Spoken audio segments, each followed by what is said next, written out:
on what you hear. There will be time for you to read the instructions and questions, and you will have a chance to check your work. All the recordings will be played once only. The test is in 4 sections. Write all your answers in the question booklet. At the end of the test, you will be given 10 minutes to transfer all your answers to an answer sheet. Now turn to Section 1. Section 1. Listen to the conversation between Fred and Mary, who are talking about a farewell party, and answer questions 1 to 4. Now look at questions 1 to 4.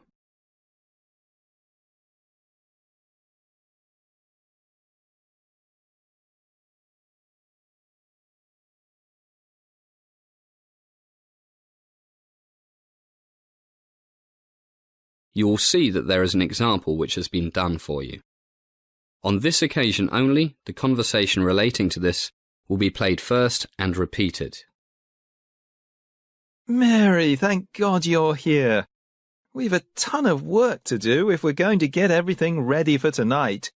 Whose idea was it to have this going-away party for Christ anyway? It was your idea, Fred. Remember? Hey, I suggested a small get-together for a few close friends. I didn't mean inviting half the university. Now we shall begin. You should answer the questions as you listen because you will not hear the recording a second time. First, you have another chance to look at questions 1 to 5. Listen carefully and answer questions 1 to 5. Mary, thank God you're here. We've a ton of work to do if we're going to get everything ready for tonight. Whose idea was it to have this going-away party for Christ anyway? It was your idea, Fred. Remember? Hey, I suggested a small get-together for a few close friends. I didn't mean inviting half the university. Well, it's too late now. We have about 3 hours to get everything under control. Have you got that list of things we need to do? Yeah, it's in my room. Hang on, I'll go get it. Hell, I can't find it. What do you mean you can't find it? I can't find it. What do you think I mean? Damn, I remember I left it in the library. Okay, cool down. We'll manage. I can remember what's on it. Let's check the food and drink situation. Did you arrange the beer? Yeah, Jim said he'd bring 10 cases of cold Budweiser, ice, and a couple of big bins to keep it cold. Says he'll get here around 5. You know Jim. He'll probably turn up drunk around midnight. No problem. I phoned him a few minutes ago. He's at Jenny's place. She's keeping him away from alcohol until he's delivered everything safe and sound. What about the wine? You said you'd look after it. Oh my God, I completely forgot. What's the time? 3:30. Okay, I'll go to the liquor store and sort it out. Will they deliver? No problem.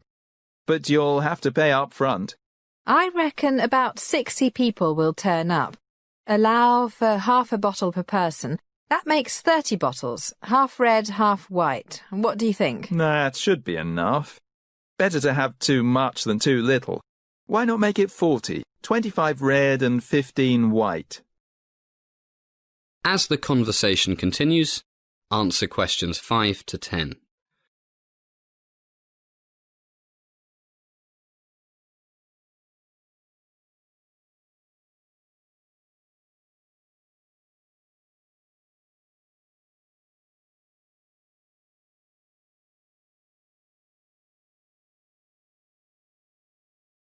Yeah, I guess most people prefer red.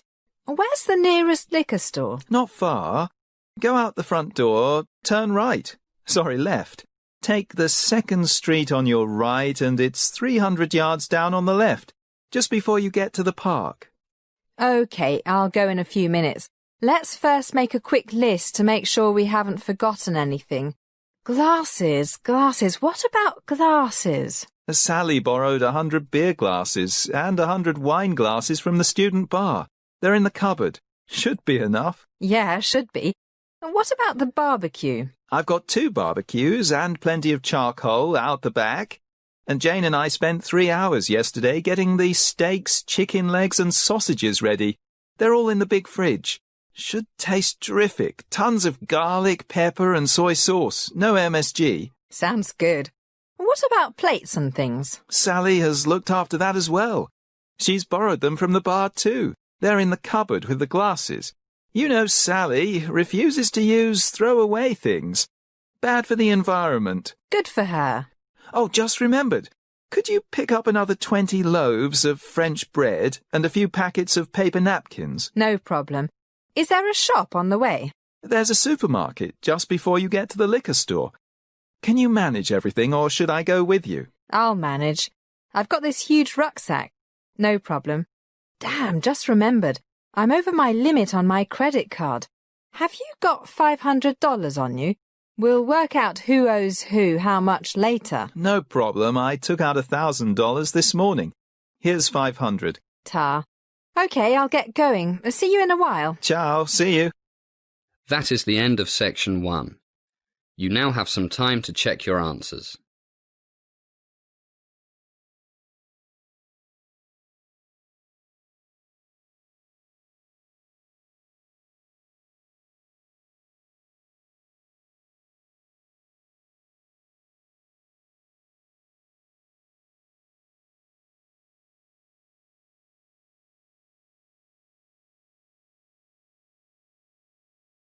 Now turn to section 2. Section 2. You are going to hear a talk by Richard Thomas, who is the head of the chemistry department of a college. He is going to give a brief introduction of the college, and you must answer questions according to what you hear. Now first look at questions 11 to 15.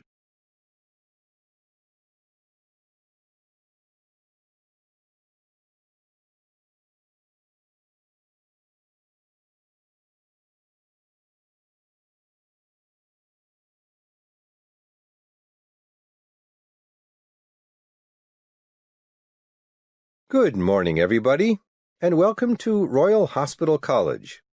What a beautiful September day you've brought with you. My name is Richard Thomas.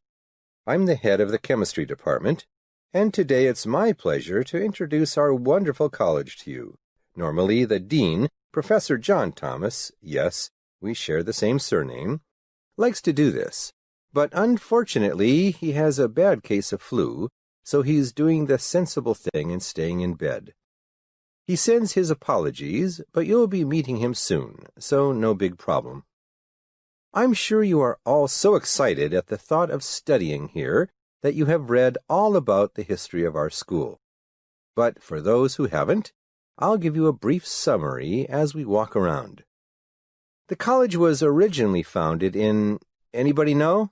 Yes, 1694 by William and Mary of Orange. Can you remember your high school history? Right. William of Orange was a Dutch prince, married to King James II's eldest daughter, Mary. 1694, poor Queen Mary died of smallpox the same year. Actually, the school was not a school in those days. It was a hospital for retired sailors of the Royal Navy.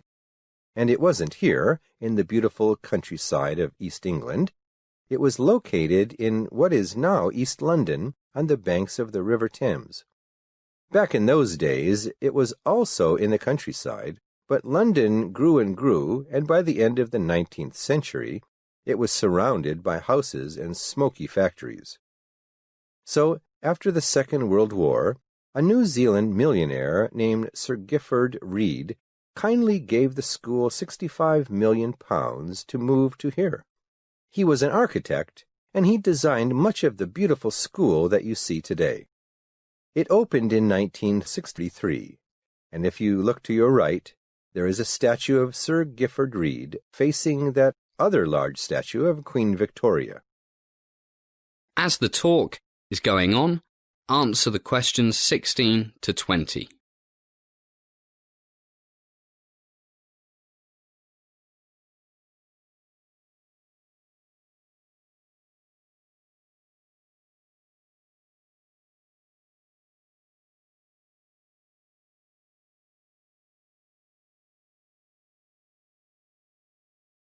Okay, let's jump back to the 1700s. In the 1780s, the Royal Hospital was changed into a school for the orphans of officers and men of the Royal Navy, and they added the word college to the name. For nearly 100 years, it was coeducational. But in 1868, the Board of Governors decided to make it boys only. Much more boring, don't you think? And it stayed that way right up until 1991, when the school became coeducational again.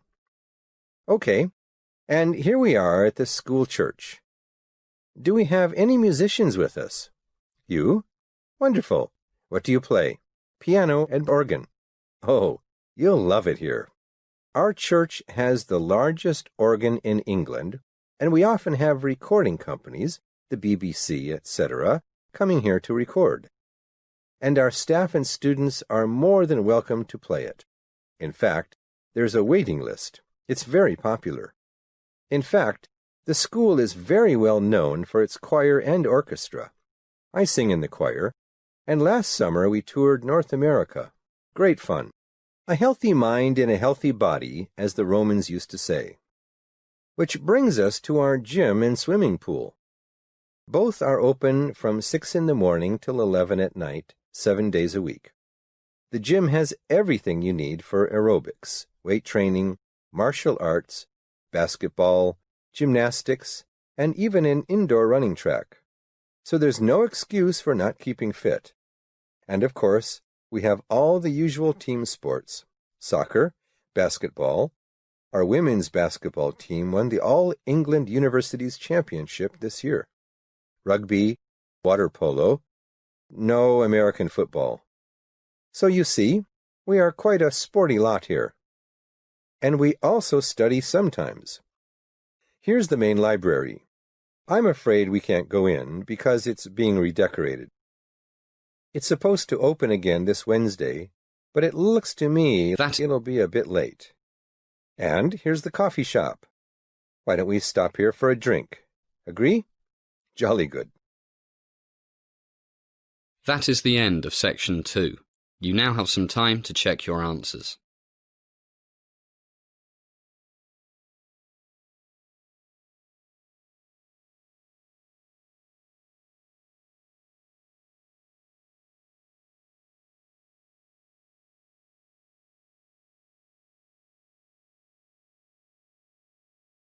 Now turn to section 3. Section 3. You're going to hear a conversation between John and Anne, two students who are talking about their survey. Answer questions 21 to 26 first. You now have some time to read questions 21 to 26.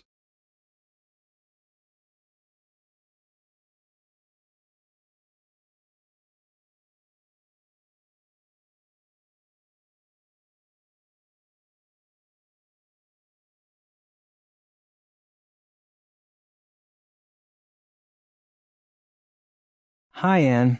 How's it going? Thank goodness I finished that survey on television watching and reading ability.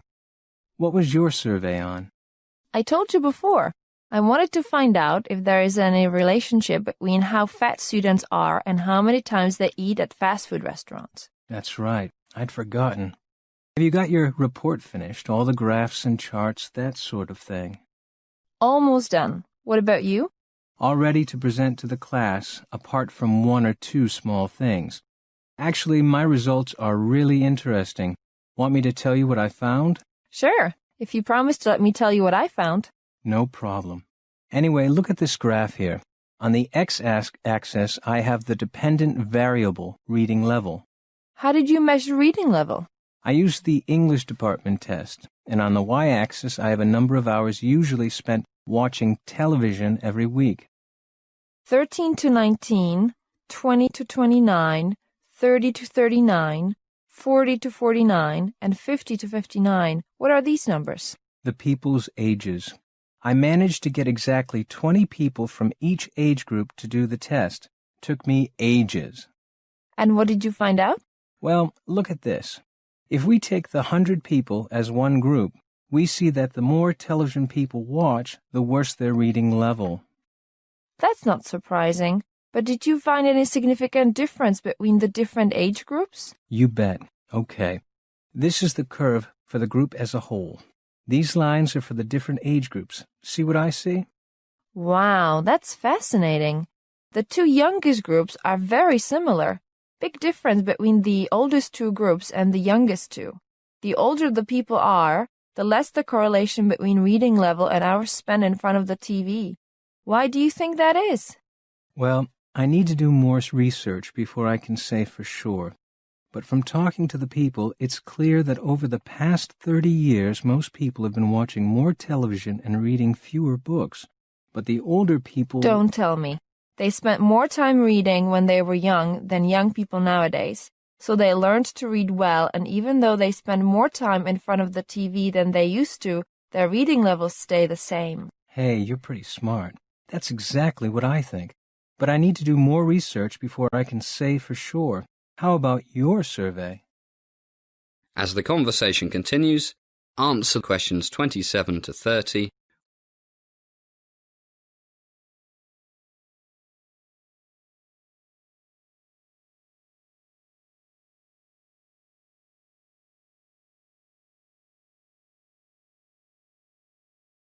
Nothing surprising. Well, actually, one thing is really interesting.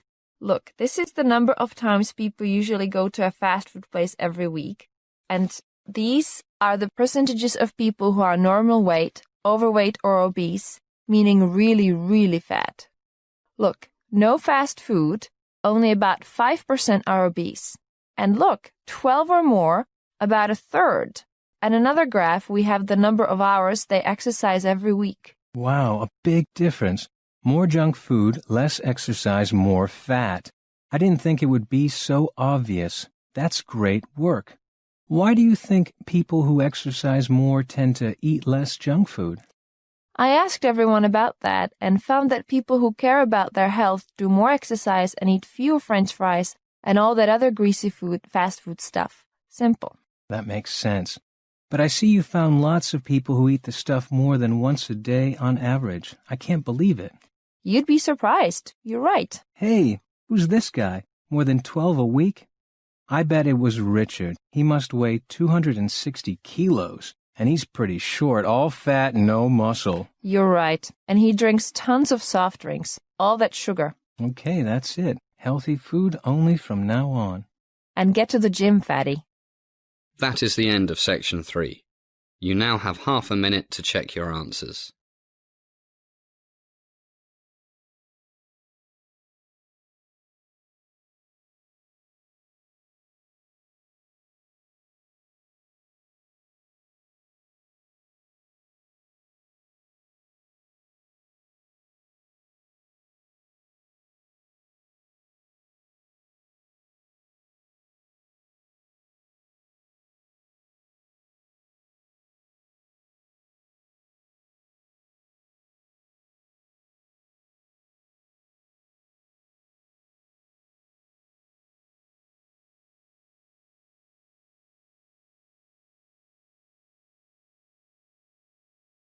Now turn to section 4.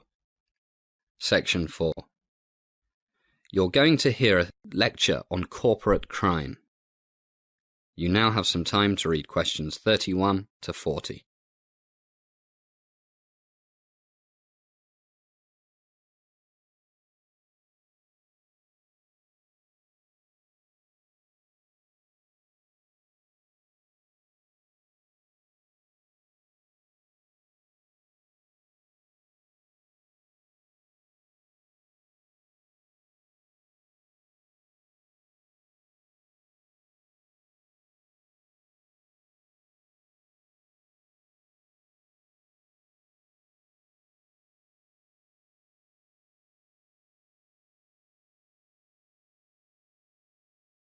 Good evening. Welcome once again to Criminology 201. I'm happy to see you all looking so alert and full of energy after a busy day. Tonight, and for the next few weeks, we will be looking at what is clearly a very important topic, corporate crime. First of all, what do we mean by corporate crime? The simple answer, of course, is crime committed by a corporation usually by the heads of a corporation working together. But what about a crime committed by, for example, the CEO of a company, who without the knowledge of his colleagues bribes a government official in order to get a big fat contract for his company? Well, we won't be looking at this kind of white-collar crime. Rather, we'll restrict our study to cases where the top people in a business entity work together and knowingly break the law, and especially those cases where, until they get caught, this type of unlawful behaviour is actually part of the corporate culture. First, why do they do it? The simple answer is to make more money. Well, most businessmen want to make more money, but they don't break the law to do so. So what factors make a group of men, yes, they are usually men, but women are by no means immune from this temptation, decide to step outside the law? In the next few weeks, we'll be looking into this question with a lot of case studies in some depth. We will also try to divide corporate crime into several categories and see what they share in common in terms of the psychology and organisational culture of those who commit them. And we will also look into the legal, social and political settings in which these crimes occur. A particularly interesting aspect of corporate crime is the process of detection, trial and punishment. It often seems that this type of crime goes on for an unreasonable length of time before it is detected by the authorities. Is this true, and if so, why? There is also a common perception that people found guilty of corporate crimes are treated much more leniently by the courts than, for example, your common everyday thief or murderer even. Is this true, and if so, why? I mentioned that we will divide corporate crime into several categories and look at some specific cases. What categories can we think of? Well, one is that of product safety, where a company markets a product that it knows to be unsafe. One of the landmark cases in corporate criminology of this type is the Ford Pinto case. Ford was accused of rushing the production of an unsafe car, and in 1980 there was the criminal trial of the Ford Motor Company for reckless homicide. We'll look at the research on white-collar crime and studies on organisational culture and structure to examine the lack of safety and recall regulations that may have contributed to as many as 500 deaths. As one report put it, much of the literature on the Ford Pinto case focuses on how consumer safety was willingly sacrificed in the face of corporate greed. Another category of corporate crime is manipulation of a company's share prices. One form of this is insider trading. Closely related and sometimes very difficult to prove is a kind of creative accounting, whereby, for example, profits are exaggerated in order to drive up a company's share prices. Take the Enron scandal. On November 29, 2001, the Wall Street Journal ran an article in which they reported that for years the company may have been President Bush's biggest financial backers, donating nearly $2 million to his campaigns. And it appeared that the Bush administration's national energy plan might have been in part an effort to help one of Bush's largest contributors. So we see politics creeping into this corporate crime question. That is the end of section 4. You now have some time to check your answers.